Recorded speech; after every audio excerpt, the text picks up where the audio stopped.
નમસ્કાર। ઉત્તરાયણનો તહેવાર આવતાની સાથે જ લોકોમાં ખુશીનો માહોલ છવાઈ જાય છે।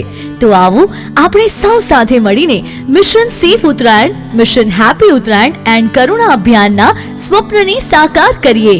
આટલું કરવું, છત પરથી પટકાઈ જવું, પતંગ ઉતારતા જ વીજળીના તારમાંથી કરંટ લાગવો, માજાથી ગળું કપાય જેવી ઇમરજન્સીમાં તરત જ ટોલ ફ્રી નંબર 108 પર ફોન કરીને મદદ મેળવી શકાય છે। ઘવાયેલ પક્ષી દેખાય તો યોગ્ય બોક્સમાં શાંત જગ્યા પર મૂકી સરકારની નિઃશુલ્ક એનિમલ ઇમરજન્સી સેવા 1962 પર ફોન કરી મદદ મેળવી શકાય છે।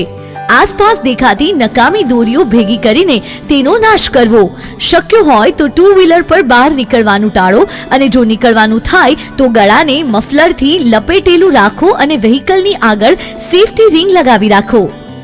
આટલું ના કરવું, સવારે 9 વાગ્યા પહેલા અને સાંજે 5 વાગ્યા પછી પતંગ ચગાવવાનું ટાળો। પ્રતિબંધિત ચાઇનીઝ માંજા તરીકે ઓળખાતી પ્લાસ્ટિક અને કાચના માંજાવાળી દોરીઓનો તથા ચાઇનીઝ તુક્કલોનો ઉપયોગ ના કરવો। વીજળીના તારથી દૂર પતંગ ચગાવવા અને તારમાં ફસાયેલ પતંગ કે દોરાને કાઢવા પ્રયાસ ના કરવો।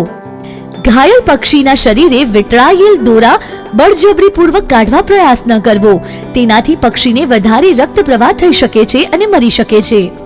ફટાકડા ફોડવાનું અને ઊંચા અવાજે લાઉડ સ્પીકર ઉપર જોર જોરથી મ્યુઝિક વગાડવાનું ટાળો। ઉત્તરાયણનો તહેવાર ઉજવતા આટલી બાબતોનું ધ્યાન રાખીએ, પર્યાવરણ, માનવ અને પશુ પક્ષી સુરક્ષિત ઉત્તરાયણનો આનંદ માણીએ। કટોકટીમાં રાખો યાદ 1962 અને 108।